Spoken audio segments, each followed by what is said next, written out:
Muy bien, pues buenas noches a todos. Vamos a empezar con nuestra sesión de meditación, ¿les parece?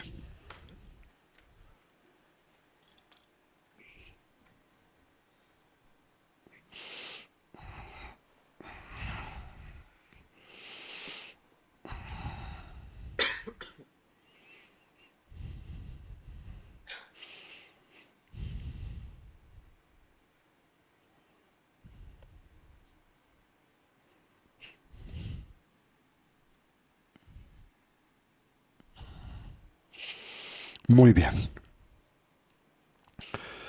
Pues iniciemos como lo hacemos habitualmente con la yoga de las 9 respiraciones, teniendo siempre presente el objetivo de la misma, que es propiciar el proceso de equilibrio tanto de nuestras energías como nuestras esencias vitales. ¿Recuerdan? Dentro del contexto de nuestro sistema sutil de energía, el cuerpo adamantino, están presentes una variedad de diferentes estructuras o sistemas que dividimos en 4 grandes categorías. Si lo tienen presente, son los nadis, prana, bindu y chakra, ¿recuerdan? Los nadis son estos canales, nervaduras o venas por los que corre la energía vital, el prana o el vayu. Al mismo tiempo, ese cuerpo de energía sutil está conformado por una colección de diferentes denominadas esencias vitales, yo les llamo también gotas neurales, y al mismo tiempo se les describe como esferas vitales. Heredamos las mismas de nuestro padre y madre en el momento de la concepción y por tanto también están asociadas a una dimensión de género, las gotas neurales masculinas de color blanco y las femeninas de color rojo. Las mismas se conforman en el momento mismo de la concepción, cuando el óvulo y el esperma experimentan la fecundación, cuando comienza naturalmente la mitosis celular y cuando la mente encarna y hace la totalidad de este proceso posible, ¿sí? En consecuencia, las mismas se redistribuyen dentro de ese eh, cuerpo naciente y después el que se consolida previo al nacer y después se manifiesta con el nacimiento, las gotas neurales colocándose o asentándose en la parte superior del cuerpo, de la garganta hasta la coronilla de la cabeza, las masculinas y las femeninas, de la garganta hasta el área del chakra sexual o el chakra secreto en general. También estamos compuestos de una variedad de puntos en donde estas nervaduras tienden a concentrarse, a las que llamamos ruedas o chakras. eh, Corlo se le llama en la lengua tibetana, y a través de esta práctica lo que buscamos es que primariamente los vientos sutiles, el prana, el vayu, y las esencias vitales logren un cierto equilibrio. Específicamente los vientos kármicos, el masculino y el femenino, de los que dependen las funciones conceptuales dualistas de la conciencia, penetren en el canal central, se mezclen con el yelum o el viento de sabiduría, y a través de ese medio se propicia la emergencia de un estado y condición mental superior, con el que naturalmente deseamos trabajar a través del cultivo de las 3 sabiduría en el vínculo que establecemos con la estructura del Buda Dharma. ¿Ok? Es por esto que llevamos a cabo esta práctica. Bien, nos ponemos derechitos con nuestra espalda erguida y nuestra cabeza en equilibrio o balance.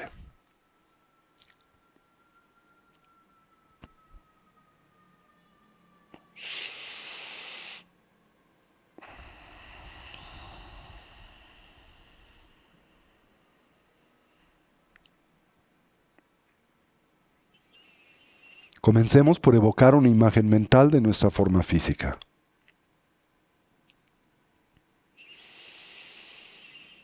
Para ello recorramos a la misma desde la coronilla de la cabeza hasta las plantas de los pies.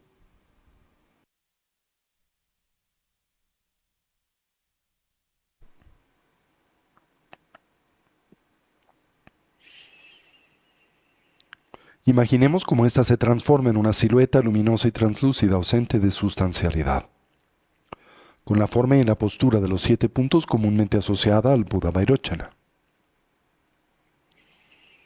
En nuestro medio surge el eje primario del sistema de energía sutil constituido por el canal central, el Avaduti, así como por los dos canales adyacentes, el masculino Rasana y el femenino Lalana. Al primero le concebimos como una espiga luminosa de color azul profundo no más gruesa que el dedo meñique de la mano. Recordamos parte, inicia su recorrido en ese punto conocido como la apertura de Brahma, comúnmente localizado, 8 dedos por detrás de la línea original del cabello. Se abre como un embudo, como la punta de un mosquetón, y baja paralelo, ligeramente por enfrente a la columna vertebral hasta terminar y cerrarse en ese punto 4 dedos por debajo del ombligo, como la punta de un bastón. Los dos canales adyacentes parten de las fosas nasales, se extienden y suben hasta la coronilla de la cabeza, donde se encorvan como el cuello de un bastón, bajando paralelamente al canal central con el que se conectan en ese punto 4 dedos por debajo del ombligo. El canal masculino de color blanco y el femenino de color rojo. El primero comúnmente a la derecha del canal central, en el caso de los hombres, y en la posición inversa correspondiente a la fisiología sutil de las mujeres. Con ello en mente nos involucramos con la yoga de las 9 respiraciones. Al inhalar intentamos saturar la totalidad de nuestra capacidad pulmonar. Procedemos con la yoga de la retención de la respiración. En esta volteamos la atención sobre de sí misma, intentando reconocer y descansar el estado y condición mental emergente más profundo, atento y concentrado. Subsecuentemente exhalamos con fuerza como si disparásemos una flecha a través de un arco. Decantamos 30% del prana presente en la parte superior del cono pulmonar correspondiente a los vientos kármicos, de los que dependen las funciones conceptuales y dualistas de la conciencia, con el propósito de fortalecer al viento de sabiduría que desde el momento de la concepción hasta la transición del morir, reside en el medio del canal central. Hacemos esto 3 veces para el canal masculino, energía blanca, 3 para el femenino, energía roja, y culminamos con la práctica de la gran vasija o el bumpachen en la que inhalamos simultáneamente por ambas fosas nasales, saturamos nuestra capacidad pulmonar, retenemos la respiración, giramos el estómago 7 veces en el sentido de las manecillas del reloj, 7 veces en el sentido contrario, exhalamos con fuerza y repetimos el proceso 3 veces.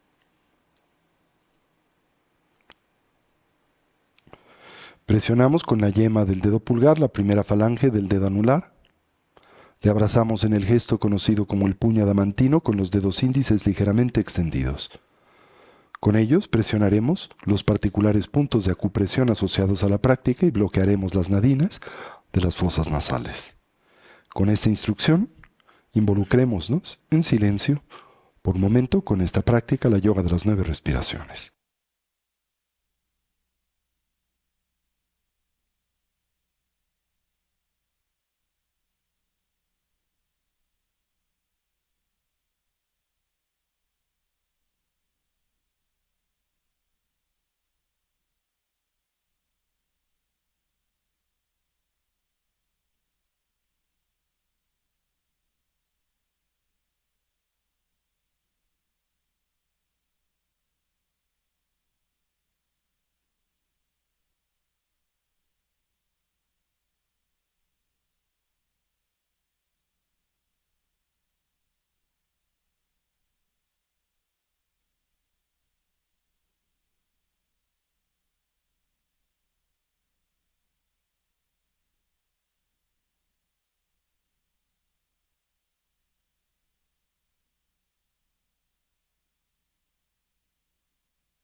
Transitemos a la meditación de estabilidad, la práctica de la recolección del respirar. En esta, cualquier idea, sensación o estímulo que en nosotros surja la observamos y liberamos. Consciente y lúcidamente intentamos dejarla pasar sin elaborar sobre de la misma. Con suavidad y naturalidad volvemos la atención o recolección sobre el flujo natural de la respiración. Simultáneamente atendemos a la esfera de las sensaciones táctiles, en especial aquellas naturalmente asociadas a la respiración, comenzando por la relajación. Recorremos introspectivamente a nuestro cuerpo desde la coronilla de la cabeza hasta las plantas de los pies. Y ahí donde hallemos o identifiquemos cualquier elemento o rastro de ansiedad y tensión, lo relajamos. Si se nos facilita y como un medio hábil a inhalar, imaginamos en nosotros penetra luz y claridad. Concebimos como la misma se vierte sobre de esos puntos de tensión y ansiedad. Al hacerlo, los ilumina, distiende y relaja. Y al exhalar, imaginamos esa tensión nos abandona, como vapor de agua que espontánea y naturalmente se diluye o desvanece en el vacío. Mantengamos a nuestra recolección o presencia mental firmemente asida sobre el objeto de concentración, el respirar, mientras cultivamos una actitud de atención introspectiva, dirigida hacia la emergencia de los diferentes obstáculos que sabemos dificultan, obstruyen y así obnubilan a la práctica, sobre los que aplicamos sus respectivos antídotos. De experimentar extremidad nos concentramos en la exhalación, la sensación gradual o progresiva de tranquilidad y relajación que le acompaña, y de ser presas del hundimiento mental, el soporsueño o la mera pérdida de claridad. Nos concentramos en la inhalación, en la viveza y alerta, en la claridad mental que ésta propicia.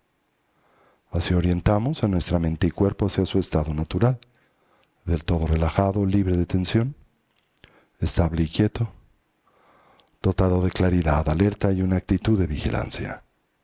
Mientras atendemos a la respiración, sin aferramiento o constricción y simultáneamente sin distracción. Establezcamos una transición entre la agitación y el cansancio de la tarde, y el estado mental de atención y concentración necesario para el cultivo de las tres sabidurías. La del escuchar, que nos conduce a la transformación conceptual, la del análisis y la investigación que nos permite propiciar a la experiencia directa y la de la meditación, que nos orienta y conduce a la plenitud de su integración. Con esta instrucción presente, en silencio y por unos minutos, nos dedicamos al cultivo de esta dimensión y aspecto de la práctica. Así, toda la atención sobre el respirar.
fortalezcamos la estabilidad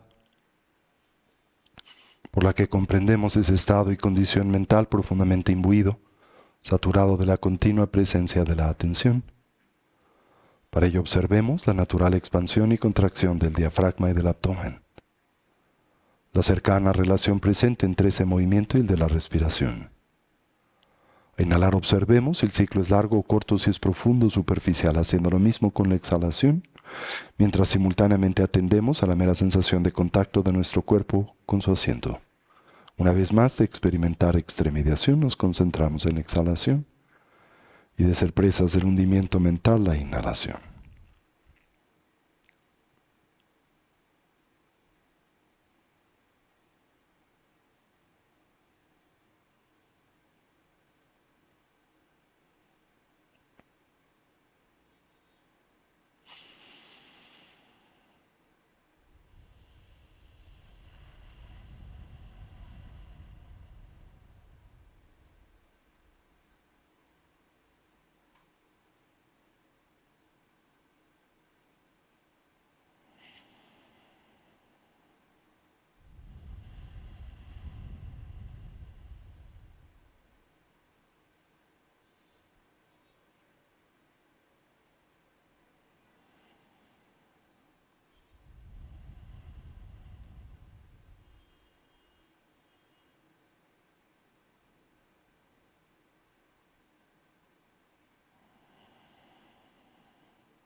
Y finalmente acentuemos a la viveza alerta y claridad de la atención.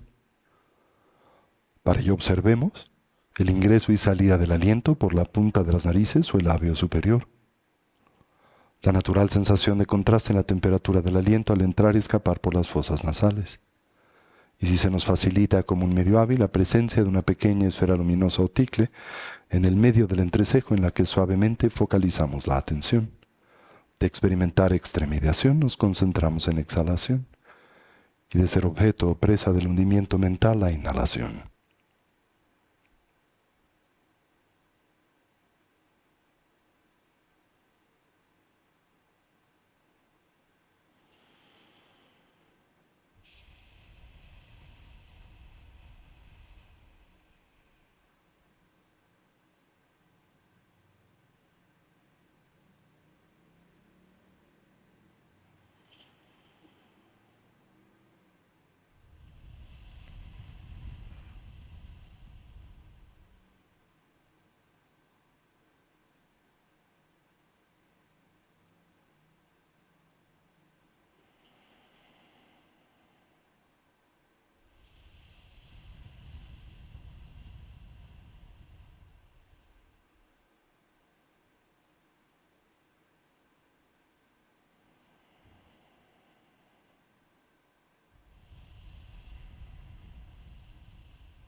Y ahora gradual y suavemente transitemos hacia la meditación discursiva.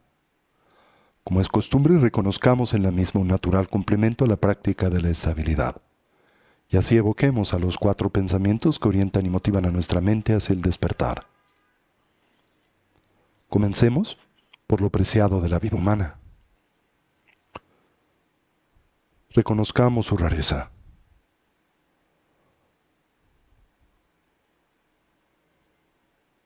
Su necesaria condición de ocio y oportunidad, enraizada en las 8 libertades y las 10 riquezas, tanto las personales como las circunstanciales.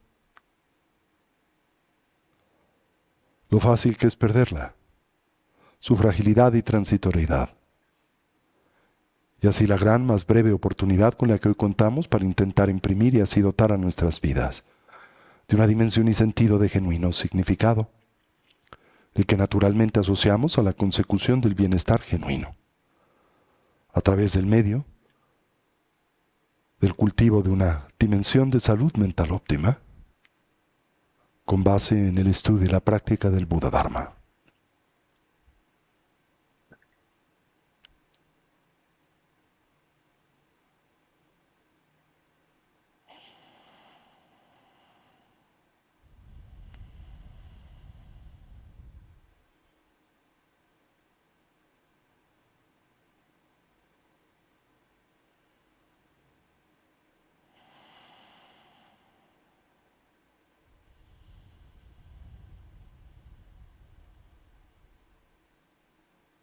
Contemplemos a la muerte y la impermanencia, como en realidad todo cambia y se transforma instante a instante, momento a momento, y como en realidad nada y nadie duran para siempre.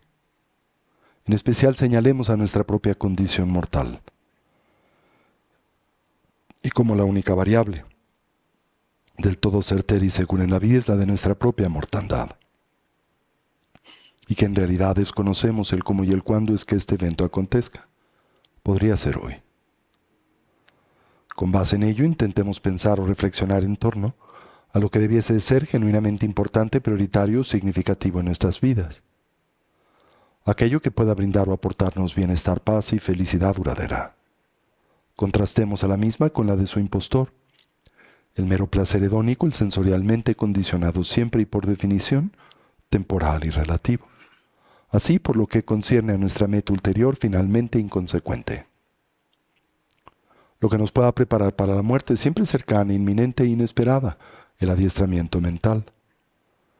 Y lo que podamos llevar con nosotros durante la compleja y difícil transición, la del morir, tan solo la eterna continuidad de la conciencia. Y con ella, naturalmente, sus diferentes impresiones, hábitos y tendencias. Determinémonos a fortalecer aquellos positivos y virtuosos, así como identificar, debilitar y trascender a los negativos, los no virtuosos.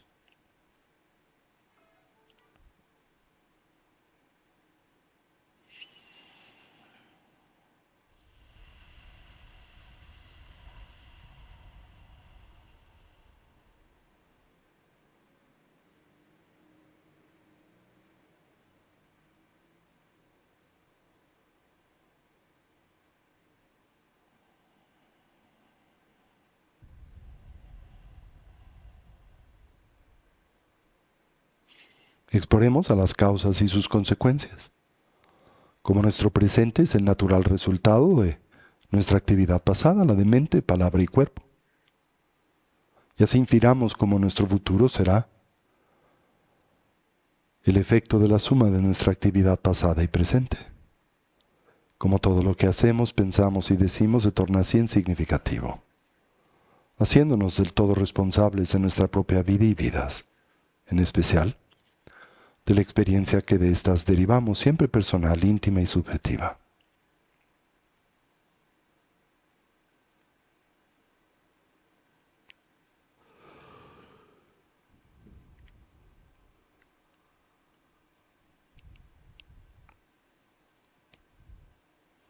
Finalmente, comprendamos las limitaciones propias, aquellas endémicas a la existencia cíclica, a la vida condicionada, por la matriz de la ignorancia, el aferramiento, el apego y la aversión.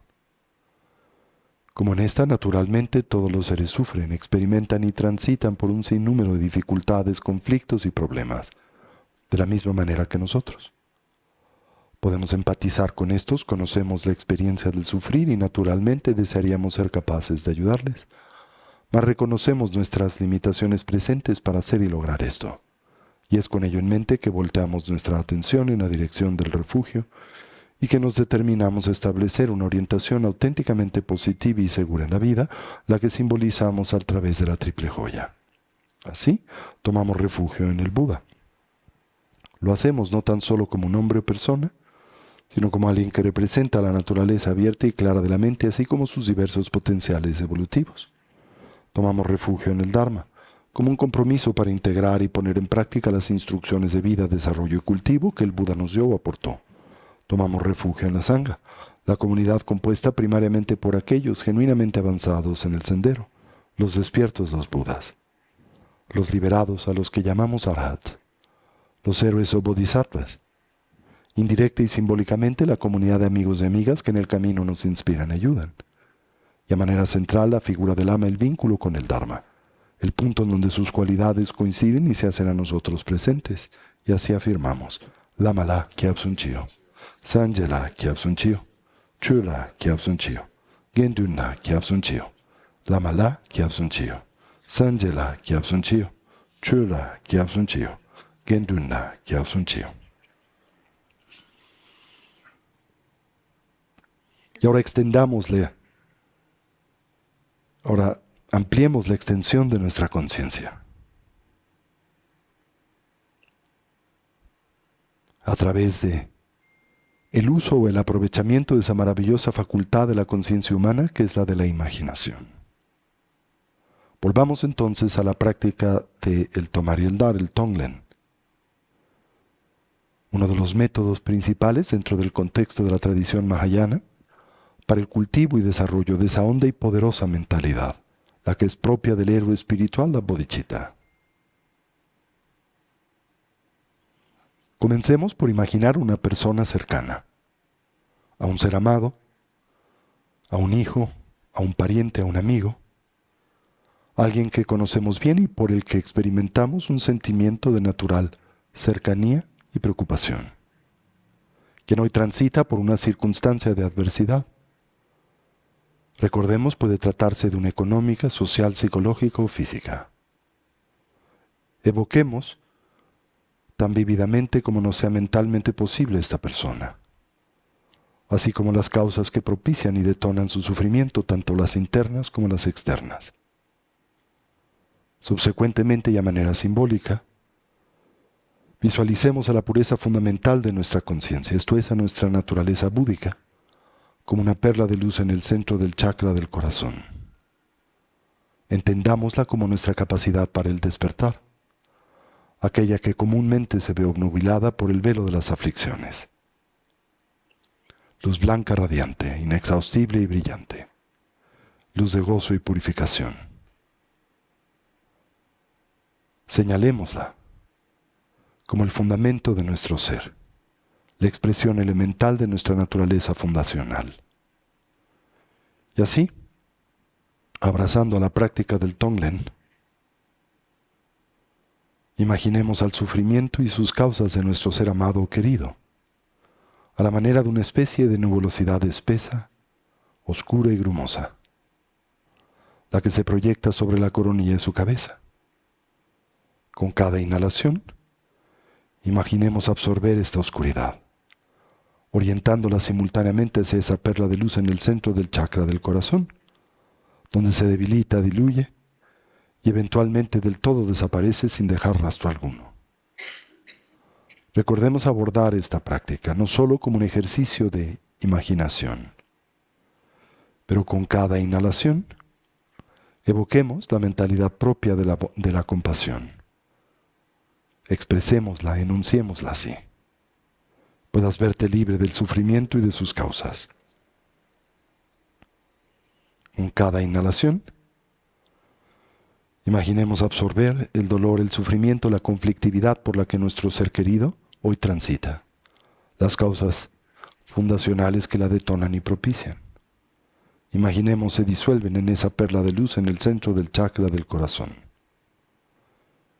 Y así una vez más evoquemos mentalmente a esta persona, pero ahora enfoquemos nuestra atención en sus añoranzas, su aspiración y deseo de bienestar y felicidad. Y con el deseo de la bondad y el amor afirmemos: puedas encontrar la felicidad genuina, puedas identificar y abrazar sus causas. Con cada exhalación, imaginemos cómo se extiende luminosidad de esa perla de luz en el centro del chakra del corazón. Se proyecta sobre de nuestro ser amado. Lo satura de bondad, amor y compasión. Lo llena de gozo y bienestar. E imaginemos esto es así aquí y ahora, mientras sincronizamos esta dimensión de la práctica con la respiración. Y una vez más procedamos en silencio por unos minutos.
Y ahora evoquemos mentalmente una persona que nos ha lastimado o dañado.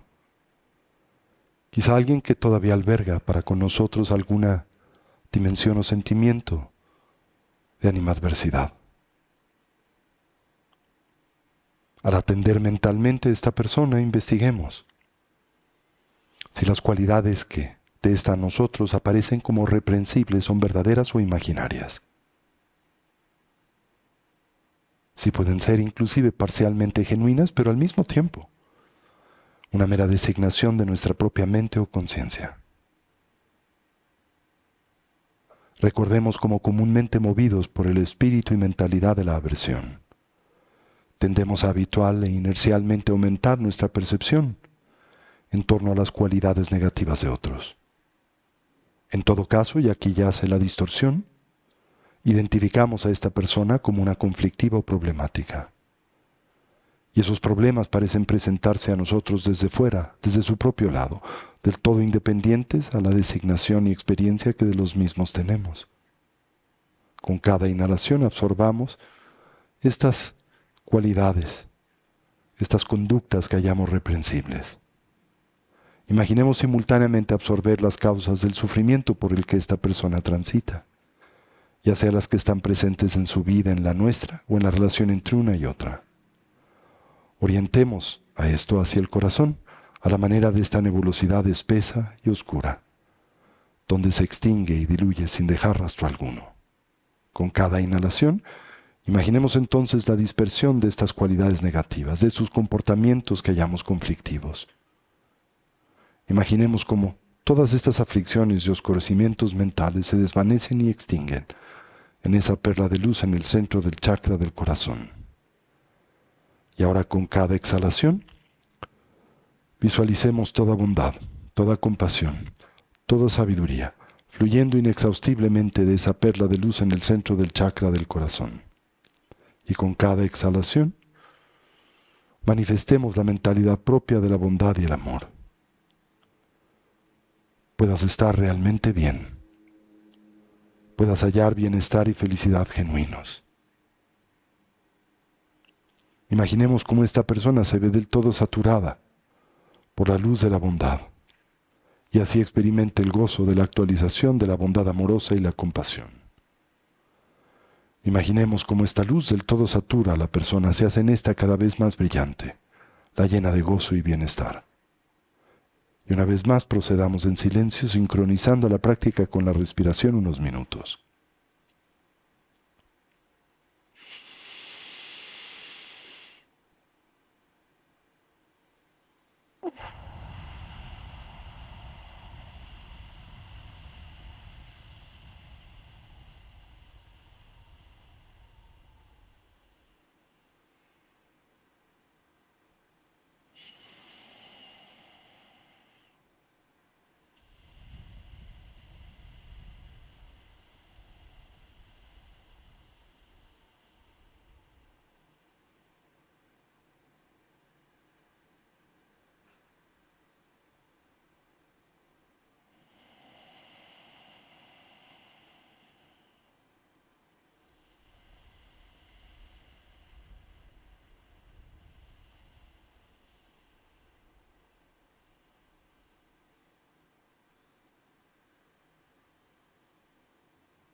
Y ahora expandamos el campo de nuestra conciencia para que la misma pueda abrazar a todos los seres sensibles, que como nosotros añoran el bienestar y la libertad del dolor y la ansiedad. Con cada inhalación, absorbamos su sufrimiento conjuntamente con sus causas subyacentes, a la manera de esa nebulosidad espesa, oscura y grumosa. Y con cada exhalación, imaginemos extender bendiciones al mundo, a través de la luz de la felicidad genuina. Sincronicemos a esto con la respiración. Y una vez más procedamos en silencio por unos minutos.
Y ahora finalmente liberemos nuestra imaginación, todos los objetos mentales, con plena ausencia de esfuerzo. Simplemente asentemos a nuestra mente en su estado natural, más allá de la bifurcación entre el sujeto, objeto y acción. Y descansemos por momento en ese estado y condición libre de elaboración.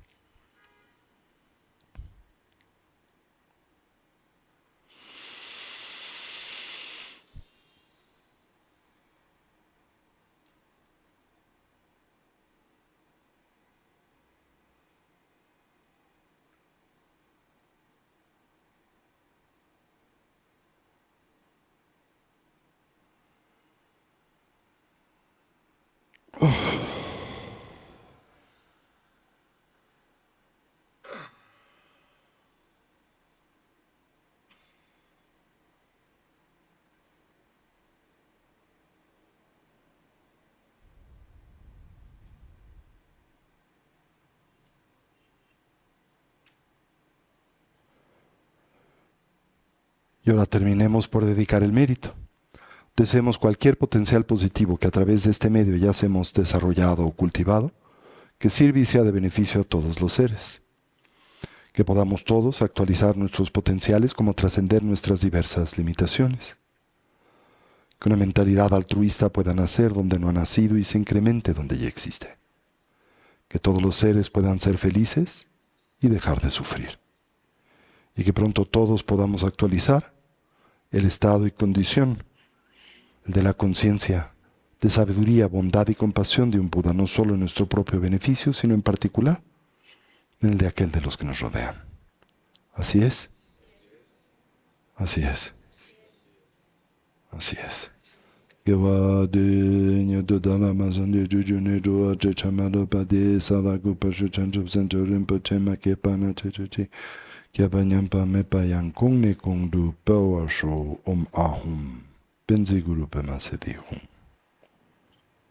Y así incorporamos y traemos este espacio y lugar de nueva vez nuestra atención.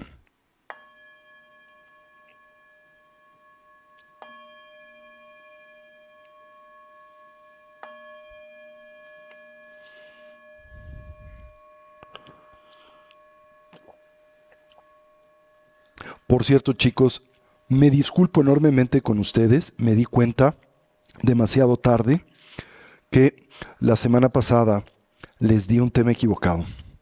Estaba hablando más bien de este tema de las tres conciencias con el grupo de los martes y se me olvidó. Y entonces se me mezcló con lo que estábamos viendo aquí, que es el tema de las 4 aplicaciones de la atención. Y como nadie me dijo nada, desgraciados, ¿no? Entonces me seguí. ¿Eh? ¿Quieren que retome ese último tema antes de continuar con la aplicación de la atención en las sensaciones? ¿Sí?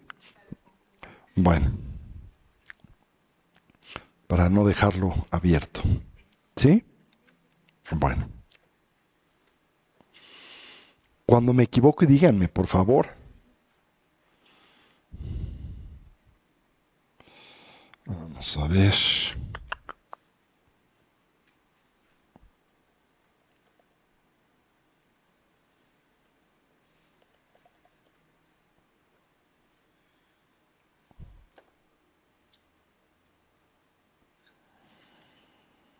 Bien, recapitulemos, ¿no? Como les he comentado previamente desde la perspectiva de la tradición budista, a nosotros naturalmente se los concibe y contempla como entidades compuestas. Y en realidad, si lo piensan, si lo analizan, es en consecuencia de esta situación o de esta condición que nosotros ulteriormente podemos movernos, podemos llevar a cabo toda variedad de actividades, tanto físicas como mentales y emocionales, y podemos establecer un vínculo de relación con el mundo fenoménico y las apariencias que le comprenden. En contraste, si nosotros existiésemos a manera de forma unitaria, pues también lo haríamos como una entidad inamovible, una entidad permanente, autónoma, independiente, incapaz de establecer vínculo y relación de actividad o cognición alguna con otros o con su entorno. ¿Se entiende esa idea, no? Ahora, ¿de qué es de lo que nosotros estamos compuestos? Bueno, como punto de partida y naturalmente de una dimensión física, la corporal y biológica, la material. Pero también es claro que nosotros estamos compuestos, operamos, funcionamos a través de una dimensión adicional que a su vez está constituida de dos dimensiones, ¿no? La cognitiva y la emocional. Simultáneamente comentábamos que cuando nosotros examinamos estas distintas, ¿verdad?, realidades, tanto la física, la corporal, la biológica como la mental, es para nosotros también posible señalar que a su vez estas están compuestas. Nuestra dimensión física está compuesta como punto de partida del cuerpo grosso, el de carne y hueso, con la totalidad de los sistemas que naturalmente le comprenden, y los que son objetos primariamente del estudio de la medicina y de la biología. Simultáneamente nosotros estamos compuestos de una dimensión corporal sutil, que corresponde a lo que la tradición del budismo y del budismo tántrico en particular describe como el cuerpo adamantino. ¿Se acuerdan? Vajra, que quiere decir diamante y pretende comunicar un sentido de indestructibilidad, y Ku, o Dorje Ku, Dorje, diamante, y Ku, que quiere decir cuerpo, el cuerpo adamantino, o el Vajrakaya, como se le llama en sánscrito. Como mencionaba al inicio de nuestra incursión en la yoga de las 9 respiraciones, ese cuerpo está constituido por 4 elementos, los que conocemos como prana, bindu, chakra y nadi. ¿Se acuerdan? Venas, canales, esencias vitales, energías de vida y puntos de ensamble o saturación energética. Y finalmente estamos nosotros constituidos de un cuerpo que se concibe y describe como en extremo sutil y que se identifica o corresponde a lo que denominamos la gota indestructible, que al mismo tiempo se concibe en buena medida como la primera estructura que en nosotros se conforma durante la fase inicial de la conformación de nuestro cuerpo y encarnación, la gota indestructible. ¿Se acuerdan? Se le llama indestructible metafóricamente, en el sentido de que trátase de la primera y última estructura, la primera que en nosotros se conforma y la última que experimenta entropía o desorganización en la transición del morir. Simultáneamente decíamos que nosotros estamos compuestos de una dimensión cognitiva o mental, que a su vez se caracteriza por un subconjunto que es la emocional, ¿sí?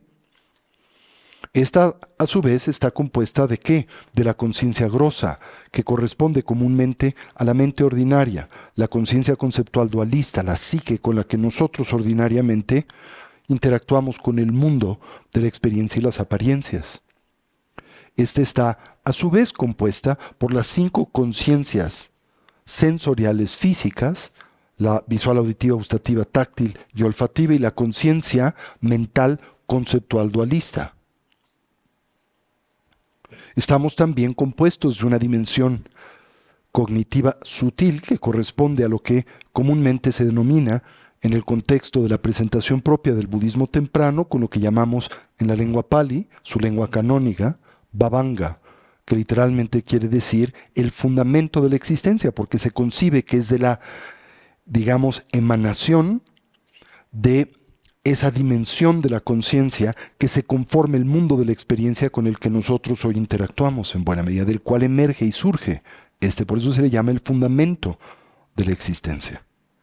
Corresponde dentro del contexto de la tradición del tantrismo indotibetano, particularmente la instrucción y enseñanza pinacular de lo que denominamos la gran perfección, el Dzogpa Chenpo, a el Alaya Vijnana, como se le llama en la lengua sánscrita, la lengua canónica de esa tradición. Alaya quiere decir, pues, receptáculo, bodega, ¿verdad? Fundamento. Y también Vijnana quiere decir conciencia, ¿sí? Alaya Vijnana. Esa conciencia es muy distinta a la primera. Comentábamos, y ahorita retomo este tópico, pero por lo menos exaltemos estas condiciones, ¿no? La conciencia grosa, la psique, se concibe como una dimensión personal e individual de la conciencia.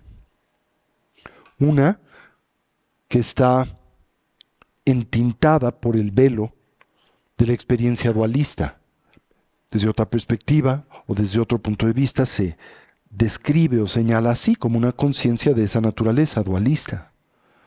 Pero al mismo tiempo una que emerge en dependencia de la red de componentes transitorios y temporales físicos del cuerpo, opera en muy cercana relación, cercanía o vínculo con este, es influenciado por este y simultáneamente a este le influencia, y durante el proceso natural del morir, ese doloroso entreestado, como le hemos previamente descrito o denominado, el estado doloroso de la muerte, esa dimensión de la conciencia tiende a experimentar entropía o desorganización, dado el hecho o por consecuencia de la natural entropía por la que transita el cuerpo durante ese proceso de devenir. Así entonces, cuando el cuerpo se desorganiza, naturalmente es incapaz de mantener el vínculo y relación con esta conciencia, y esta conciencia también tiende a naturalmente desorganizarse. Se transforma. ¿Hasta aquí me siguen? La conciencia sutil o el sustrato se describe de una forma diferente. En contraste a la primera, a la que se señala como una conciencia personal o individual, a esta conciencia se le describe como transpersonal. Y la razón por la que se le describe como una dimensión transpersonal de la conciencia es porque precede a la conformación del cuerpo y no depende de éste. Puede operar, de hecho aún en el tránsito del vivir, en independencia del mismo. Y esto acontece en ciertos trances o estados alternos y exaltados de atención. Tomemos por ejemplo la ensoñación lúcida. Y al mismo tiempo, subsiste a la desorganización del cuerpo durante la transición del morir. Dado el hecho de que la conciencia sustrato, se trata de una dimensión de la cognición que precede a la conformación del cuerpo y en buena medida se afirma subsiste a la desorganización del mismo, es una dimensión de la conciencia que no puede circunscribirse a nuestra personalidad actual, la que evidente emerge en dependencia de este cuerpo y su circunstancia. Dado el hecho de que esta dimensión de la conciencia ha animado otras plataformas de vida y de experiencia anteriores a la actual, y podrá hacer lo mismo en vidas futuras, se le describe entonces y en síntesis como una conciencia transpersonal. ¿Por qué? Porque ¿qué trasciende? A la personalidad, ¿qué? Actual. ¿Se entendió eso? ¿Con base en qué emerge nuestra personalidad actual? La relación primariamente de qué? De este cuerpo, de esta particular circunstancia que ahora le afecta o con la que éste está vinculado e interactúa, ¿cierto o falso? Y al mismo tiempo, las particulares impresiones y tendencias que se derivan de esa circunstancia temporal y corporal y que conforman lo que denominamos nuestra específica visión kármica de la vida. ¿Sí? Pero cuando hablamos de una conciencia que precede a la conformación de este cuerpo y subsiste a la desorganización del mismo, vuelvo a insistir, a la misma no la podemos definir ni circunscribir a nuestra personalidad temporal actual. ¿Se entiende eso? Es una dimensión de la conciencia que anima, ¿verdad?, a las plataformas de vida y de experiencia que hemos tenido previas a esta vida y las que tendremos sucesivamente después de esta. Y por lo tanto se le describe como una conciencia transpersonal, que va más allá de la personalidad actual. ¿Se entendió eso? Sin embargo, la conciencia sustrato sigue siendo, como la primera, la psique, una conciencia dualista. Y siendo una conciencia dualista, también sigue siendo una conciencia de qué orden y naturaleza, aflictiva. Porque la aflictividad sigue a la cognición dualista. Y porque la cognición dualista por naturaleza que detona y propicia aflictividad. ¿Entienden la relación entre uno y otro o quieren que la desglose? ¿Cuál es la relación presente entre la aflictividad y la cognición dualista? ¿O por qué es que la cognición dualista propicia y detona aflictividad? Muy simple, porque la cognición dualista opera con base ¿en qué? En el establecimiento de una falsa cognición, la cual emerge de la noción de la existencia de identidad intrínseca y por tanto cualidades sustanciales en las apariencias externas e internas. Ahora, ¿qué acontece cuando nosotros así concebimos presentes una identidad intrínseca y cualidades sustanciales en un objeto cognitivo? Naturalmente con este nos vinculamos y relacionamos a través de ¿qué? Del aferramiento, el apego y la aversión. Y en consecuencia de ese aferramiento, apego y aversión, emerge el resto de pues, las 84,000 llamadas aflicciones y con ello esa particular condición de vida y de experiencia que llamamos samsara. Esa es la relación entonces entre la cognición dualista y la aflictividad, o la aflictividad y la cognición dualista. Cuando hay cognición dualista, se manifiesta aflictividad. Y cuando hay aflictividad, podemos tener certeza la misma de que emerge y emana de la cognición dualista. ¿Se entendió eso? Simultáneamente, dicha cognición, la dualista, es sinónima, o digámoslo de otra manera, naturalmente funciona y opera con base o a través del medio del klesha avarana, el velo de las aflicciones mentales y emocionales. ¿Sí? Bien.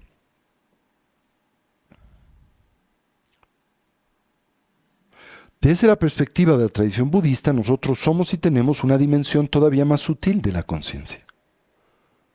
A esa le llamamos Rigpa en la lengua tibetana. ¿Sí? Vidya en la lengua sánscrita. ¿Y qué significa? ¿Qué señala? ¿Qué se refiere? A una dimensión de la conciencia que trasciende la cognición dualista. Y al trascender la cognición dualista también trascende naturalmente las estructuras cognitivas y lingüísticas que de la misma dependen y emanan, como son el tiempo, como lo es el espacio, y categorías a las que equívocamente nosotros atribuimos realidad objetiva, contundencia si ustedes gustan, como lo son arriba y abajo, puro o impuro, temporal o permanente, y así subsecuentemente. Esa dimensión de la conciencia va más allá de todas estas diferentes categorías que emergen en dependencia de la cognición dualista.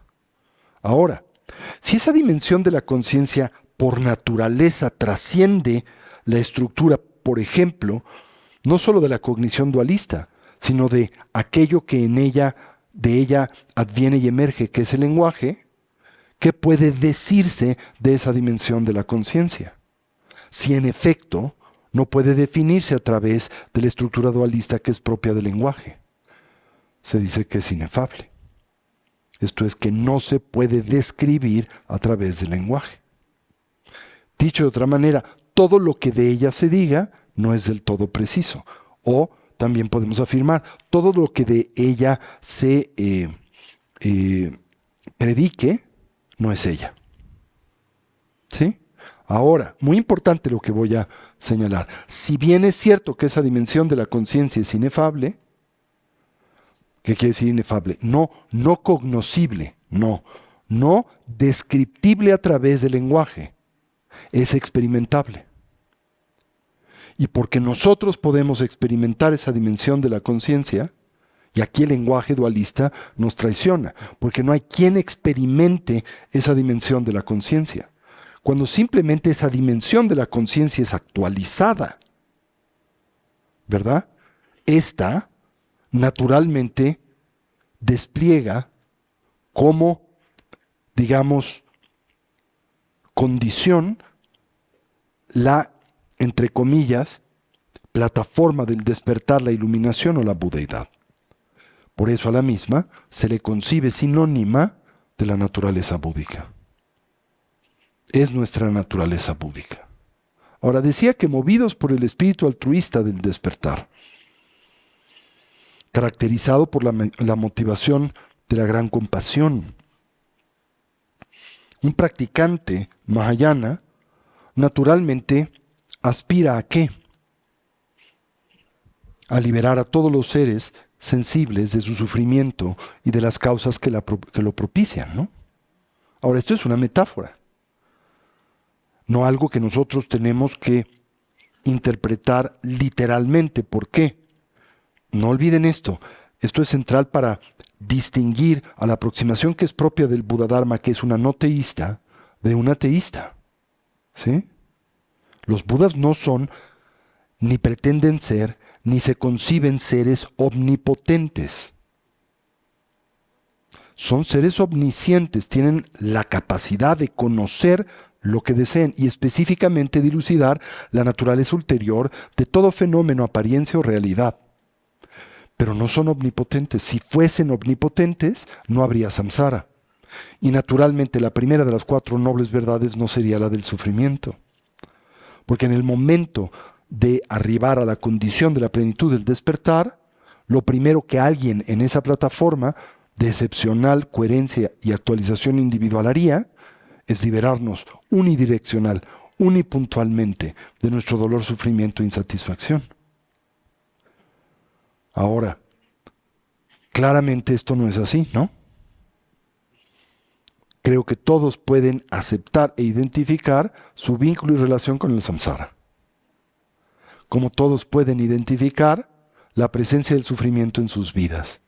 Como todos están conscientes de que operan a través de un velo muy poderoso de aflicciones mentales y emocionales. Ergo, no son todavía, o no actualizado, o no han reconocido esa dimensión y potencial de la conciencia que es la de la budeidad. Y así que podemos afirmar, no hay quien propicie, detone este estado y condición en nosotros unilateralmente. Los Budas entonces no nos pueden liberar. Entonces, ¿por qué se dice que la aspiración fundamental del héroe espiritual o el bodhisattva es liberar a todos los seres sensibles de su sufrimiento y las causas que lo producen? ¿Por qué se dice eso? Si, como les comparto, esto es imposible. Nadie nos puede liberar del sufrimiento y sus causas. Es simplemente una aspiración que el bodhisattva abraza. ¿Con qué objetivo? Si este es inviable, no puede liberar a todos los seres sensibles del sufrimiento y de sus causas, no lo puede hacer unilateralmente. Entonces, ¿por qué abraza esa motivación? Porque esta tiene un efecto muy poderoso sobre uno de los principales velos que inhiben el desarrollo evolutivo que conduce al despertar individual, el egoísmo. ¿Se entendió eso? El bodhisattva abraza esa mentalidad, aunque sea inviable, pero lo hace para poder debilitar la mentalidad autocentrada y egoísta, que representa el obstáculo primario para el despertar y la iluminación en la vida de una persona, conjuntamente, naturalmente, con la ignorancia. De hecho, el egoísmo es una forma, una expresión, una modalidad, una dimensión de esta de la ignorancia. Ahora, habiendo dicho esto y para lograr este noble objetivo, para dotar a esta empresa de una base firme, una enraizada en la realidad, pues debemos de explorar naturalmente ¿qué? A la mente, a su condición, a su naturaleza. Y decía que dentro de la tradición de la psicología budista, particularmente la que es propia del Mahayana y del sendero excepcional, el vehículo del diamante o el Tantra, se nos presenta un modelo de exploración de la conciencia centrado en el reconocimiento, en la investigación o el señalamiento de 3 dimensiones de la conciencia. Y esas 3 dimensiones de la conciencia son la psique, la conciencia sustrato y la conciencia primordial. ¿Hasta aquí me siguen? ¿Sí? Muy bien. Para empezar, lo que llamamos psique representa, decíamos, el reino de la mente estudiada por la psicología y por las ciencias cognitivas en Occidente. ¿Por qué? Porque éstas no tienen acceso a la conciencia sustrato y mucho menos a la conciencia primigenia. ¿Por qué es que no lo tienen? Primero, ¿por qué es que las ciencias cognitivas occidentales no tienen acceso a la conciencia sustrato? ¿Cuál es el método de observación de la misma? El único medio para observar esa dimensión de la conciencia es de primera persona. Esto es, el instrumento único con el que esa dimensión de la conciencia puede identificarse es la propia mente. A través de una aproximación o una mecánica especial que es la de la metacognición, que tiene que ver con lo que denominamos samprayana o introspección. Recordarán que de hecho, en el contexto de la formación y el entrenamiento contemplativo, la introspección se concibe como uno de los factores mentales más importantes a fortalecer y a refinar con el objetivo de poder tener éxito en el esfuerzo contemplativo. Y recuerden, una de las metas y objetivos primarias de este esfuerzo contemplativo es la introspección. ¿Se entendió eso? ¿A través de qué medio es que las ciencias observan a la conciencia? A través de sus propiedades emergentes o de sus correlatos fisiológicos. Y el problema es que el estudio de los correlatos fisiológicos de la conciencia tan solo nos lleva y orienta o tan solo puede develar la dimensión grosa de la conciencia, que es la psique. ¿Por qué razón? Porque es la única dimensión de estas tres conciencias que está vinculada y relacionada al cuerpo. ¿Se entendió eso? Como la conciencia sustrato opera en otra dimensión, mucho más sutil, que es la del cuerpo adamantino, que no es material, y la conciencia primigenia mora en una estructura todavía más sutil, denominada la gota indestructible o el cuerpo en extremo sutil, no pueden observarse a través de experiencias fisiológicas o materiales. Y como por lo menos hasta ahora o por ahora, esto es lo único que atiende y observan las ciencias físicas, la conciencia sustrato y la conciencia primigenia se encuentran más allá de su acceso. Y por lo tanto, ¿qué hacen? Las niegan. Negarlas ya es algo muy avanzado. Las desconocen del todo. ¿Sí? Porque para negarlas tienes que conocerlas. Ni siquiera las conocen. Dicen, lo único que existe, lo único es la psique. Y ni siquiera aceptan existe como tal, sino la conciben como una mera propiedad emergente de relaciones bioquímicas en nuestro cuerpo, cerebro y red neuronal. ¿Sí? Ni siquiera conciben a la psique como una función y como una entidad independiente al cuerpo. Y por ende, ¿cómo conciben a la muerte? Como el fin absoluto de la continuidad de la conciencia o de la experiencia cognitiva en general. ¿Y cómo conciben al nacimiento? Como el inicio también objetivo y absoluto de esa función y condición. ¿Se entendió eso? Y por lo tanto, en ese contexto, toda meta vital se enmarca dentro de qué contexto? El de una sola vida. ¿Sí? Y no sé si pueden ustedes intuir o entender que cuando la totalidad de nuestra existencia se enmarca y limita a una sola vida, pues hay muchas cosas que no tienen sentido, ¿no? Si abrazamos una noción como lo es esta de una sola vida, es imposible entender a profundidad la relación entre la causa y el efecto. No se puede entender el karma. Y vivir solo para una vida, pues torna casi imposible podernos vincular a un sendero que eventualmente conduzca al despertar, porque rara vez esa condición puede del todo actualizarse con el esfuerzo circunscrito a tan solo una vida. ¿Se entendió eso? Muy bien. Entonces, decía que esta psique, que en nuestro caso es humana, es mexicana, ¿verdad? Es chilanga, y para los que nos están viendo, pues de cada localidad y así consecuentemente. Esta psique representa entonces ese reino de la conciencia que estudian las ciencias cognitivas, la medicina, la biología, la química.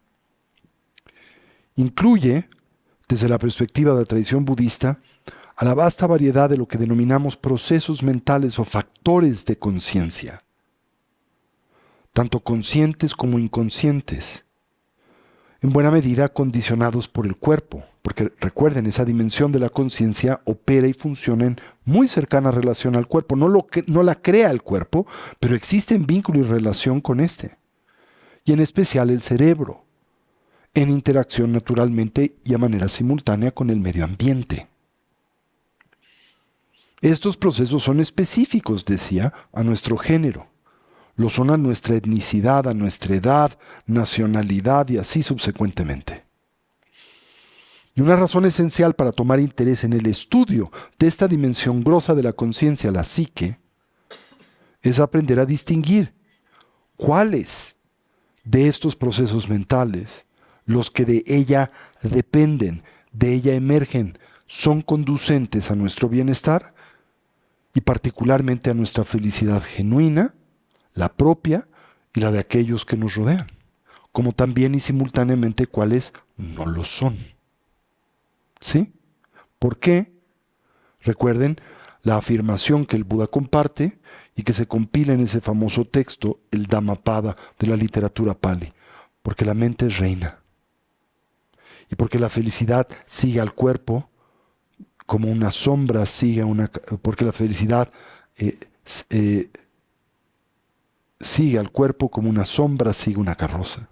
La mente es reina y la infelicidad sigue al individuo también como la sombra sigue al cuerpo. La mente es reina. ¿Se entendió eso? Entonces la psicología budista es una psicología ¿de qué naturaleza? Es una psicología empiricista, es experimental, no es especulativa, es pragmática. Y nos invita precisamente a responder estas preguntas a través de observar nuestras mentes directamente, develando la influencia que sobre estas ejercen también y naturalmente ciertos estados de conciencia, ¿no? Ahora, esta observación es muy diferente a la que establecen las ciencias cognitivas occidentales en buena medida, porque esta observación de la que habla la psicología budista es una de primera persona. Ahora, muy importante, para que ese modelo introspectivo tenga éxito, que debe de atender, de dónde debe de partir, que debe de considerar, que no puede ignorar el estado débil, fragmentario y disfuncional que caracteriza hoy a la conciencia o a la mente de los seres sensibles y particularmente del ser humano. Y recuerden cuál es un presupuesto elemental de la filosofía y de la teoría del conocimiento que es propia del Buda Dharma. Una mente ausente como punto de partida de atención es disfuncional. En contraste, podemos afirmar una mente dotada de atención y concentración es funcional. Entonces, una mente disfuncional que tiende a propiciar y producir aflictividad. Y mientras no se corrijan los desequilibrios que hoy aquejan a la conciencia, ¿verdad?, de los que depende la ausencia o el desequilibrio en nuestro bienestar y felicidad, no podremos reclamar la meta esencial del sendero, que es un estado y condición de salud mental óptima y por lo tanto de bienestar genuino, inseparable de este. ¿Se entendió eso? Muy bien. Entonces, a medida en que mejoren nuestras habilidades introspectivas, podremos iluminar cada vez con mayor claridad este reino de la experiencia, el de la psique. En contraste, si esas habilidades no mejoran, o peor aún, se deterioran, y es bien importante que también tengan conciencia de que esto está dentro del reino de las posibilidades, ¿no? O sea, no solo podemos señalar como potencial el que no mejoren sus habilidades mentales, sino en la mayoría de nosotros casi podemos con certeza afirmar se deteriorarán más de lo que ya están ahora, si las vinculamos al proceso del envejecimiento, la enfermedad y la muerte. ¿No es cierto? Entonces, a medida en que en contraste mejoren nuestras habilidades introspectivas, podremos iluminar con mayor claridad la totalidad del reino de la experiencia que llamamos vida, conciencia o volición. ¿Se entendió eso? Los contemplativos budistas han observado que la psique, la conciencia grosa, emerge en una dimensión subyacente y más profunda de conciencia que denominan la conciencia sustrato. Una continuidad individual de conciencia que se extiende de esta vida hacia vidas futuras y que almacena memorias y otras características personales a lo largo del tiempo. El karma se resguarda en esa dimensión de la conciencia. Ahora, cuando decimos se resguarda, también cuidado, no conciban a la conciencia sustrato literalmente como una bodega al mismo tiempo dotada de existencia unitaria, ¿verdad? Permanencia e independencia. Porque tampoco existe de esa manera. Aún la conciencia sustrato es una colección de componentes transitorios y temporales mentales, y aún la conciencia sustrato es una entidad dinámica en movimiento, por ende compuesta y ausente de identidad intrínseca. ¿Se entendió eso? Pero en la continuidad de esa conciencia se deposita la continuidad de las impresiones, hábitos y tendencias. Es más, a menudo se dice, es la continuidad de esas impresiones, hábitos y tendencias la conciencia sustrato. Y en la misma, ¿verdad? O de esta emerge, pues el mundo de la experiencia con el que nosotros convivimos cotidianamente. Como también en esta se resguardan, pues las impresiones y tendencias de vidas pasadas. ¿Sí? A través de la práctica contemplativa. Y la tradición budista afirma en especial el desarrollo de la estabilidad de la atención, el samadhi del shamatha. ¿Qué se logra? Es posible explorar, acceder a esta dimensión de la conciencia. Ahora, si no posees esa habilidad, si no has depurado esa facultad, ¿puedes acceder a la conciencia sustrato? No metódicamente. Es posible acceder a ella a través de diferentes circunstancias y condiciones, hasta un accidente, ¿verdad? Pero ese acceso es fragmentario y no es estable, ¿sí? Pero si lo que quieres es acceder a esa dimensión de la conciencia de forma estable y profunda, tienes que haber cultivado la estabilidad de la atención. Esa es la llave, el portal de ingreso a esa dimensión de la conciencia. ¿Y por qué deseas acceder a esa dimensión de la conciencia? Que es la suma de las impresiones, hábitos y tendencias que hemos acumulado desde el tiempo sin principio. ¿Por qué deseas acceder a eso? La respuesta es muy simple. Porque lo que quieres es purificar esas impresiones, hábitos y tendencias, que son las que te atan al samsara, las que propician y detonan al mismo. Mientras no accedas a estas y apliques sobre de las mismas las fuerzas y poderes de oposición adecuados, no te podrás liberar de la existencia condicionada. Ahora, ¿puedes mejorar la existencia condicionada sin acceder a estos? Sí, pero esa no es la meta ulterior del Buda Dharma. No es una meta que considere negativa. De hecho, es uno de los objetivos primarios, elementales o en un inicio del sendero al despertar, mejorar tu condición de vida actual. ¿Sí? Que podemos describir como la determinación de mejorar tu samsara personal. ¿Sí? Pero esa no es la meta ulterior de la tradición budista. Es una meta inicial. ¿Cuál es una subsecuente aspiración? Antes de este. La primera meta, mejorar la condición de tu samsara personal. La segunda, el poder mejorar la condición de tu samsara futuro.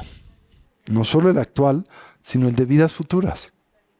Y ahora sí, ¿cuál es la meta final, ulterior? Liberarse del todo de la existencia condicional. Ahora, ¿qué produce la existencia condicional? El triple veneno. Y por lo tanto, ¿cuál es el portal de libertad, de salida de la existencia condicionada? La purificación del triple veneno. ¿Sí? ¿Cuál es el primer componente del triple veneno? Por lo tanto, ¿cómo la corriges? ¿Cuál es el segundo constitutivo del triple veneno? ¿Y cómo lo contrarrestas? Desapego. ¿Y cuál es el tercer componente, verdad? La aversión. ¿Y cómo lo contrarrestas? Con el cultivo de la paciencia. Así es, ¿ok? Así, ¿hasta aquí me sigue? ¿Sí? ¿Tenías tú una pregunta? Si le pasan el micrófono.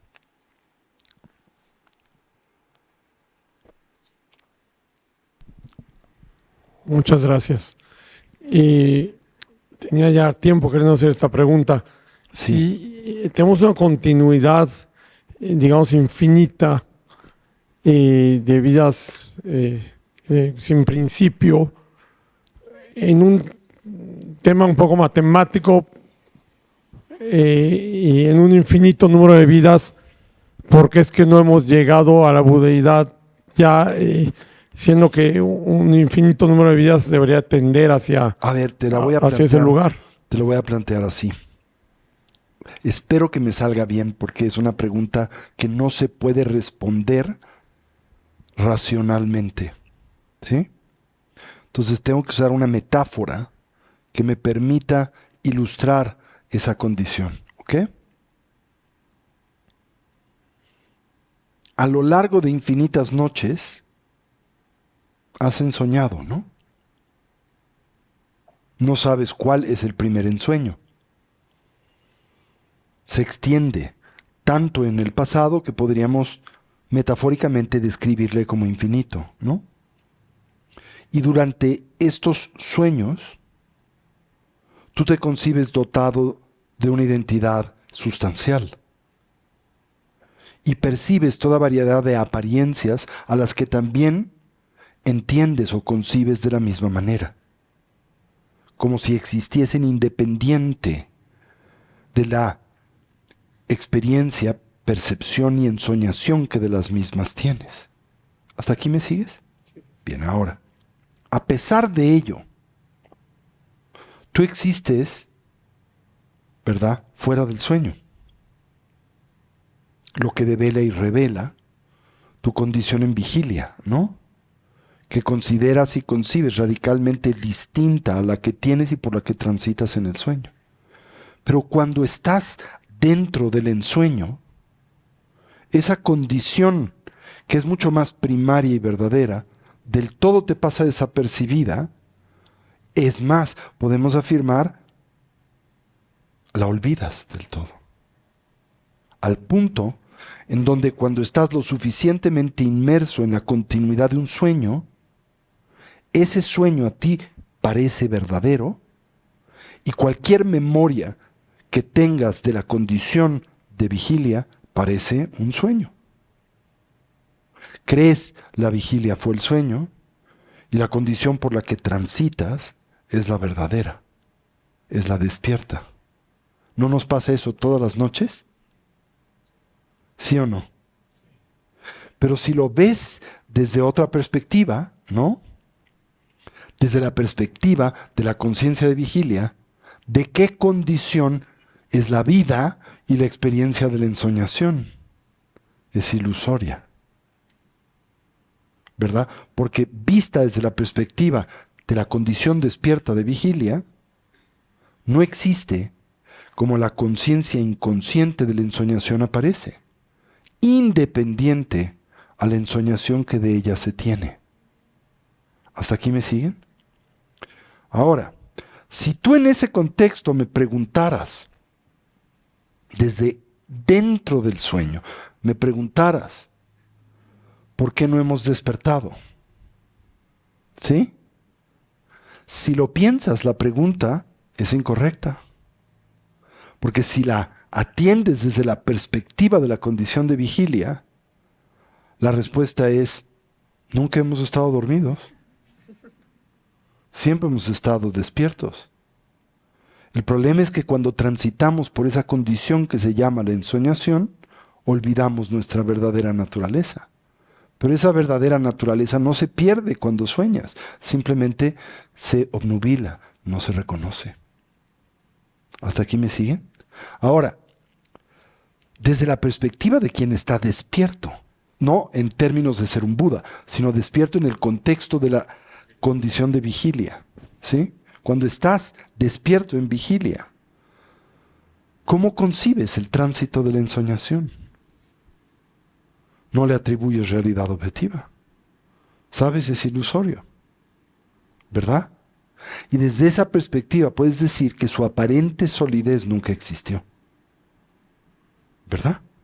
Pero eso es imposible de señalar y afirmar mientras estás dentro del sueño si en este no eres lúcido. Lo mismo puede decirse del samsara y el nirvana, ¿sí? Hoy nosotros deambulamos en el samsara. El samsara es una condición que ¿por qué se caracteriza? La ignorancia. En otras palabras, la ausencia de lucidez. Eso quiere decir que nuestra condición, aún la de vigilia, no es realmente lúcida. ¿Y qué le atribuimos? Realidad objetiva.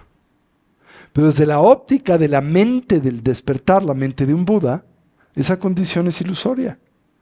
Y cuando actualizas la condición de un Buda y ya no la pierdes más, ¿qué designas, señalas y reconoces del samsara? Que nunca existió. Es simplemente la condición en la que temporalmente olvidaste tu naturaleza esencial. Por eso se dice que esa pregunta que me extiendes es inadecuada. Cuando me dices, ¿por qué en el tiempo sin principio no nos hemos iluminado? La respuesta es irracional. Porque siempre has estado despierto. Simplemente se te ha olvidado dicha condición. No sé si esto es lo mejor que puedo compartirte. Ilustra o responde tu pregunta, ¿no? Sí, gracias, sí, bastante. O sea, en tu pregunta hay, ¿por qué no nos hemos iluminado, no? Como si la condición que tuvieras, ¿de qué estuviera dotada? De realidad objetiva. Y la condición con la que hoy cuentas no está dotada de realidad objetiva. En otras palabras, el samsara es ilusorio. ¿Sí? No tiene realidad objetiva, no existe independiente a la mente. Y solo emerge en dependencia de una mente que se ha olvidado de sí misma, de su naturaleza esencial. ¿Sí? Pero cuando recuperas, reconoces y estabilizas esa naturaleza esencial, entonces reconoces al sueño como sueño, a la vida como un ensueño. Y por lo tanto, esa pregunta no es pertinente porque dirías, siempre he estado despierto, simplemente por un rato perdí ese reconocimiento. Como la canción de Pedro Infante, ¿no? No estoy muerto, estaba de... ¿Cómo va la canción? Parranda. De parranda. No estoy muerto, estaba de parranda, ¿no? Perdón, un corolario rápidamente, la preciada vida humana y el estar aquí y empezar a dilucidar ese sueño Sí. en el cual, o sea, velo que nos genera el samsara se podría identificar como un ápice, un primer paso. Dentro del mundo relativo sí, ¿no? Porque en un entorno de relativo hay camino, hay sendero, hay logro. Pero desde la perspectiva absoluta no hay camino, no hay sendero, no hay logro, ¿no? Somos, ¿verdad?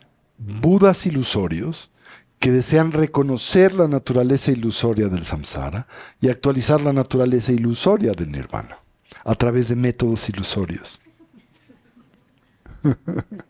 Pero vuelvo a insistir, ahí el problema es que, una vez más, estamos intentando utilizar el lenguaje que es dualista para describir una dimensión de la experiencia que no es dualista. Entonces siempre vas a quedar mal. ¿Por qué? Porque el lenguaje no puede abrazar ni explicar una dimensión que trasciende la estructura de la dualidad. Ahora, el hecho de que el lenguaje no lo pueda abrazar no quiere decir que no lo puedas experimentar, porque como decíamos previamente, la naturaleza esencial de la mente no se puede describir con el lenguaje, es inefable, pero es experimentable. La puedes experimentar.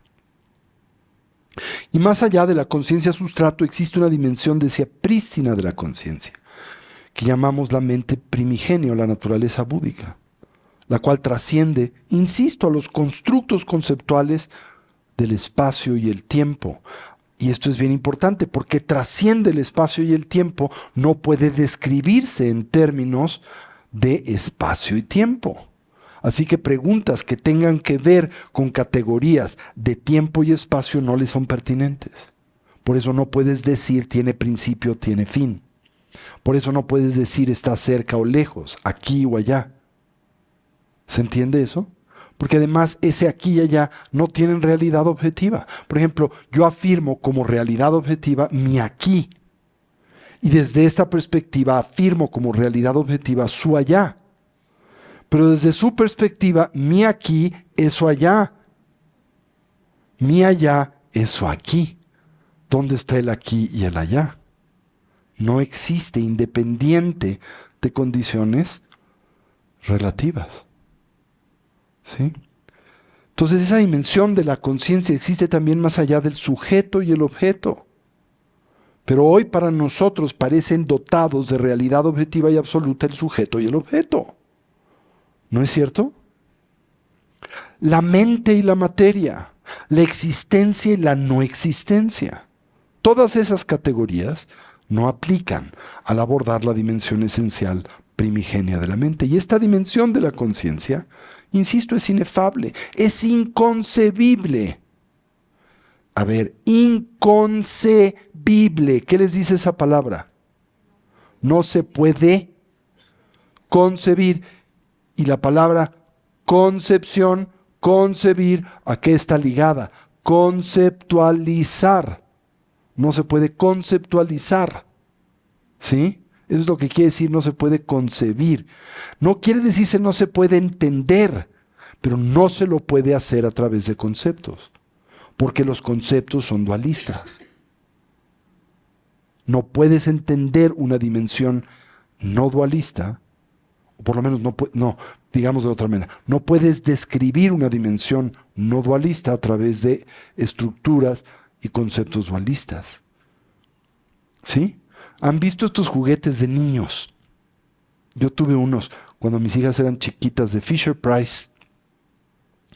Son unas cajas que tienen en su superficie formas geométricas y adentro tienen las formas geométricas tridimensionales. La idea es que el niño, en su primer periodo formativo, aprenda a generar la conciencia espacial y pueda tomar estas formas e introducirlas por sus adecuados orificios, ¿no? Sus formas adecuadas. Entonces, si tienes un cilindro, tienes que introducirlo por un círculo. Y así, si tienes una estrella, por una estrella. Pero cuando los niños son muy chicos y todavía no tienen esta conciencia espacial, que intentan. Por ejemplo, toman el cilindro y lo tratan de introducir por la estrella. No se puede, ¿no? Así somos nosotros. Con los conceptos tratamos de comprender lo que va más allá de los conceptos. Y es tan absurdo como tratar de meter un círculo en una estrella. No se puede. No así. ¿Me doy a entender? Eso no quiere decir que esa dimensión de la conciencia no se puede inteligir, pero no se le puede inteligir o comprender a través de conceptos. Pero sí se le puede comprender a través de una dimensión mucho más sutil de la cognición que no es conceptual. ¿Sí? Pero para esa, ¿qué se tiene que parar? El diálogo interior. Y el diálogo interior, ¿qué hace momento a momento? ¿Cuál es su función? Por eso se le llama, y adviene del Bhavanga, ¿sí? Que se le llama el fundamento de todo. Es el diálogo interior que ¿qué hace? Que viene de la conciencia sustrato, como los sueños advienen de ella. ¿Qué hace la conciencia sustrato? Escupe, literalmente irradia los sueños de la noche y del día. Entonces la conciencia sustrato y el lenguaje que hacen, el diálogo interior, describen, pintan y condicionan nuestro mundo. Y lo hacen en dependencia de nuestra socialización y condicionamientos y del tipo de cuerpo que tenemos, esto es de nuestra visión kármica de la vida. ¿Qué sucede cuando para el diálogo interior? Simultáneamente para nuestra descripción del mundo. Porque lo que entendemos por mundo es solo eso, es una descripción. Por eso se dice en la tradición budista, tú no ves las cosas como son, las ves como eres. Y una función de ese como eres es la herramienta del lenguaje. Cuando para el diálogo interior, para la descripción conceptual del mundo, para el mundo. ¿Y qué oportunidad tienes? Cuando decimos para el mundo no quiere decir que te sumerges en la nada, porque eso no es nada, ¿sí? Es algo, pero no es lo que describes. Entonces, ¿qué emerge? Las cosas como son. Y a ese entorno se le llama el de la realidad absoluta, el Dharma Dhatu. El Dharma Dhatu, la esfera absoluta de la realidad. Inseparable de la conciencia primigenia. Esta dimensión de la conciencia, decíamos, es entonces inefable, inconcebible, pero como con la psique y la conciencia sustrato puede ser explorada experimental y empíricamente a través de la meditación. Porque ulteriormente la meditación emplea herramientas no conceptuales para entender. La primera dimensión de la meditación tiene por objetivo parar el diálogo interior, parar la descripción del mundo. Y usando esa mente, investigamos la naturaleza de la realidad. Eso es el vipassana. Y esto naturalmente requiere ¿de qué? De un riguroso entrenamiento en el entendimiento contemplativo, el vipassana. Se afirma, ¿no? Simultáneamente, gracias al cual podemos romper la barrera de los constructos conceptuales, ¿sí? De nuestras ideas y concepciones rígidas, para así asentarnos en la naturaleza vacua y luminosa de la conciencia, que es en efecto sinónimo de la naturaleza búdica y el despertar. Es así indispensable analizar estas tres dimensiones de la conciencia y la relación que tienen con el sendero que conduce al despertar, así como el logro propio del mismo, la iluminación. ¿Sí? Entonces, exploremos por un momento a la conciencia sustrato, que hemos descrito como la base de la existencia, el Bhavanga. De acuerdo a las narrativas más tempranas de la enseñanza budista, las que se compilan en la literatura del budismo temprano, la literatura Pali, Siddhartha Gautama afirmó que al enfocar a la conciencia en su propia naturaleza, el contemplativo eventualmente aprende la llamada o denominada señal de la mente. El término señal, en este contexto, se refiere a la característica distintiva por la cual uno reconoce o recuerda algo, percibe. Y en este caso, la naturaleza de la mente o la conciencia en sí misma. Y estas son las cualidades que hemos previamente descrito como las de la mera claridad y el darse cuenta, o la luminosidad y la cognoscencia, ¿se acuerdan? Y para identificar las características definitorias de la conciencia, no tan solo sus correlatos, por ejemplo, neuronales o conductuales, debemos de abordarla como lo haríamos a cualquier fenómeno de investigación, observándola directamente y haciéndolo con claridad y continuidad, ¿verdad? Que es lo que precisamente se refina a través del samadhi del shamatha, específicamente el fortalecimiento de la recolección y la introspección. La recolección es ese factor de la conciencia que nos permite firme y cercanamente asirnos al objeto de atención o interés.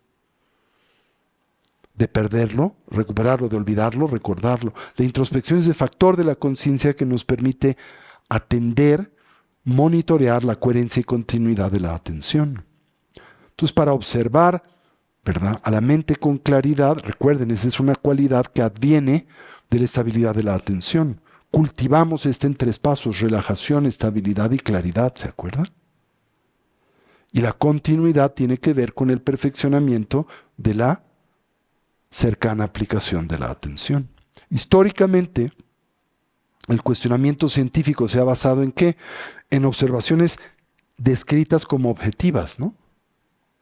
Pero la conciencia no puede ser observada de esta forma. ¿Por qué? Porque es subjetiva, ¿verdad? Solo la podemos observar a través del medio de nuestra propia experiencia subjetiva. La noción de poder observar a la conciencia objetivamente es absurda. Ahora dirás, no, se puede observar a la conciencia objetivamente a través de explorar sus correlatos fisiológicos. Sí, pero los correlatos fisiológicos de la conciencia no son la conciencia. ¿Sí? Entonces, para su estudio, podemos tomar como referente los 2500 años de investigación y cuestionamiento experimental de la tradición psicológica budista.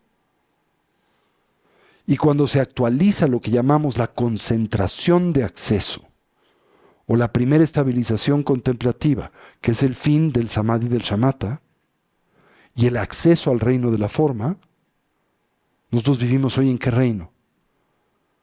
El Kamadhatu, el reino del deseo. Este es seguido del reino de la forma, de las formas sutiles. ¿Y después qué reino? Sin forma, todo dentro del samsara. Entonces la concentración de acceso da acceso ¿a qué? Al reino de la forma. Eso es lo que actualizamos a través del cultivo de la primera estabilización contemplativa. Y nuestros sentidos físicos ahí, ¿qué experimentan? Se adormecen. Se retraen en la mente. Los pensamientos y las imágenes mentales cesan. Cesa el diálogo interior. Cesa, ¿qué? La descripción que hacemos del mundo. Y nuestra conciencia descansa en un estado naturalmente puro, no elaborado y luminoso.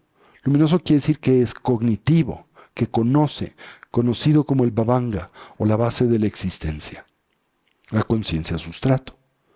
Y cuando identifiquemos ese estado fundacional relativo de la conciencia, porque no es su estado absoluto, el estado absoluto es Rigpa, la conciencia primigenia, habremos arribado al conocimiento de lo que llamamos la señal de la mente, o la característica fundamental por la que la mente puede ser en este entorno reconocida. Este estado fundamental o fundacional es generalmente inaccesible para la persona ordinaria. ¿Por qué? Porque ocurre primariamente durante el sueño profundo sin sueños, o durante la transición del morir, o entre un pensamiento y otro, pero que es tan breve que no lo reconocemos. Por lo que para activar el poder de esa dimensión de la conciencia, la mente debe de ser despertada a través del desarrollo contemplativo, específicamente el cultivo de la atención sostenida, prolongada y voluntaria, el shamatha, para que ese potencial radiante pueda ser así activado, ¿no? Reconocido. El Bhavanga se manifiesta cuando la conciencia se retrae de los sentidos físicos y las actividades mentales, tales como el pensamiento e imágenes discursivas, cuando éstas han cesado. Y esto acontece naturalmente durante el sueño profundo sin sueños. Pero ¿cuál es el problema?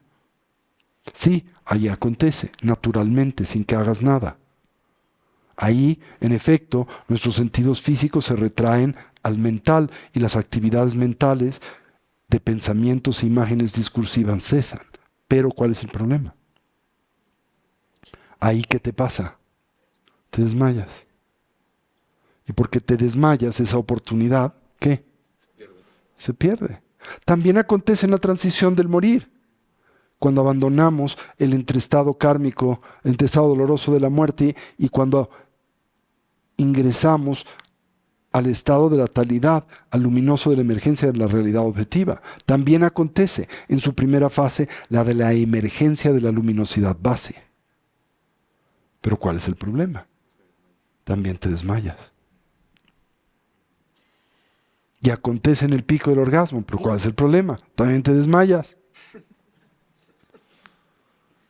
Y acontece en el bostezo, pero ¿cuál es el problema? No la reconoces. Y así subsecuentemente, ¿no? Entonces tienes que generar la condición para poder mantener conciencia y reconocer ese estado y condición de la mente. Y para eso se requiere cultivar la estabilidad de la atención. Algunos budistas tempranos conciben al Bhavanga como la conciencia raíz de la que todas las formas de la conciencia de actividad sensorial y mental emergen, como las ramas, las hojas y los frutos lo hacen de la raíz de un árbol. ¿Hasta aquí vamos? Ahora, ¿cuáles son las características definitorias de la conciencia? ¿Sí? ¿Cuáles son? De acuerdo a muchos de los proponentes del Mahayana, la conciencia se caracteriza por dos cualidades fundamentales, la mera claridad y el darse cuenta, la luminosidad y la cognoscencia, ¿no? Y para clarificar lo que se entiende por estos términos, imaginémonos inmersos, que les gusta, en una especie como de tanque de privación sensorial, tan eficiente que la noción de nuestro cuerpo y medio ambiente físico desaparezcan. ¿Saben qué es un tanque de privación sensorial? ¿Sí? Es un cilindro, una cápsula, te introducen en él generalmente en una solución salina, de tal manera que el cuerpo flota, temperatura corporal, de tal manera que ni siquiera sientes el agua, parece que estás flotando en el espacio, y generalmente están sellados de tal manera que no hay ni luz. ¿Sí? Ahí, ¿qué pasa con los sentidos físicos? Se retraen en el mental. ¿Se entiende eso? Bueno, entonces, ahí nuestros sentidos materiales son incapaces de detectar estímulo alguno, ¿no? En ese tanque de privación sensorial. Y a su vez imaginemos que todos nuestros pensamientos discursivos, imágenes mentales y otras actividades de la conciencia también cesaran. Esto no nos pasa en el tanque porque nuestra mente no deja de pensar por habituación. Pero imaginen que pudieran parar el diálogo interior ahí. Bueno, aún en este estado de profunda inactividad física y mental, un tipo de vacuidad aparece a nuestra conciencia. Y esta apariencia es producida por lo que llamamos la cualidad luminosa de la mente, la mera claridad. Y en añadidura surge una sensación inmediata de estar consciente, aunque no estés consciente de lo que estás consciente.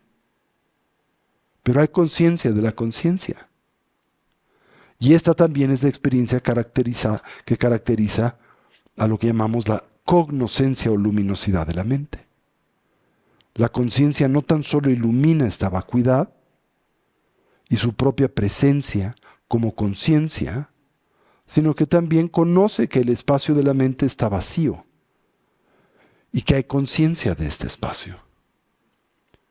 Y este conocimiento es la cognoscencia de la conciencia, su segunda característica definitoria. Entonces la conciencia posee estas dos cualidades, mera claridad y darse cuenta, y sin ellas no habría para nosotros apariencias de color, sonido, olor, sabor, conciencia táctil o imágenes mentales y sueños. Y sin ella nada sería conocido o percibido.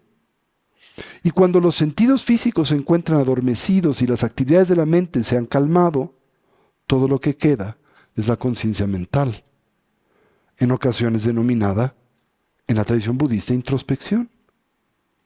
Y la habilidad para pensar acerca de nuestros pensamientos, emociones y otros estados o procesos mentales, así como hacerse consciente de los contenidos de la mente y la conciencia de la conciencia en sí misma.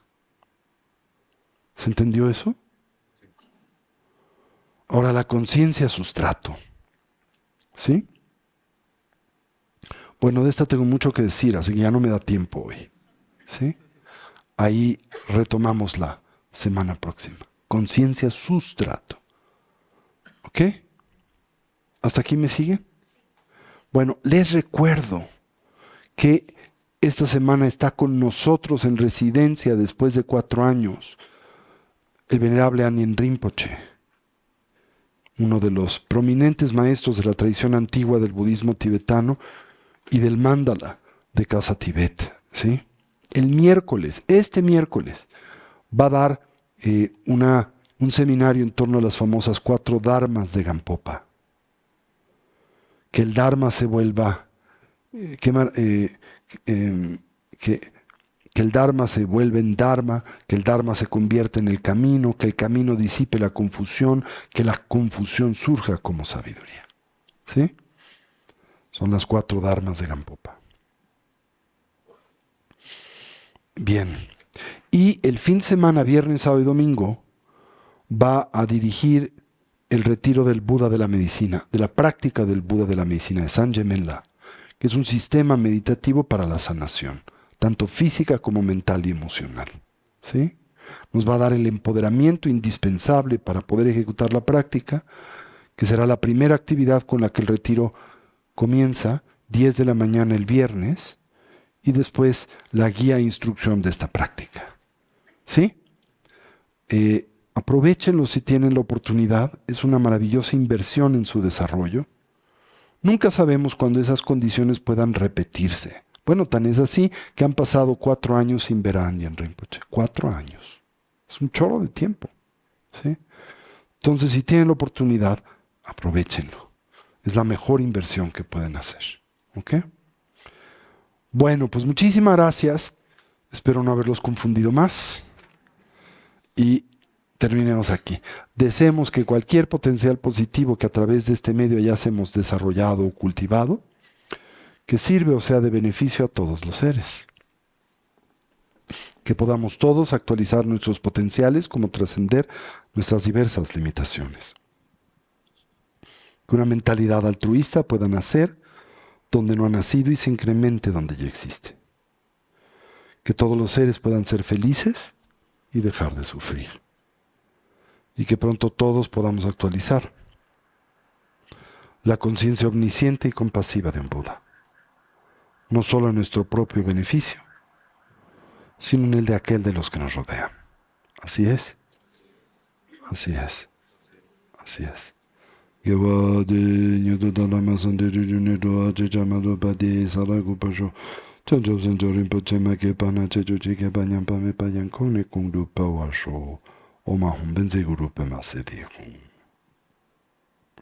Muchísimas gracias, chicos.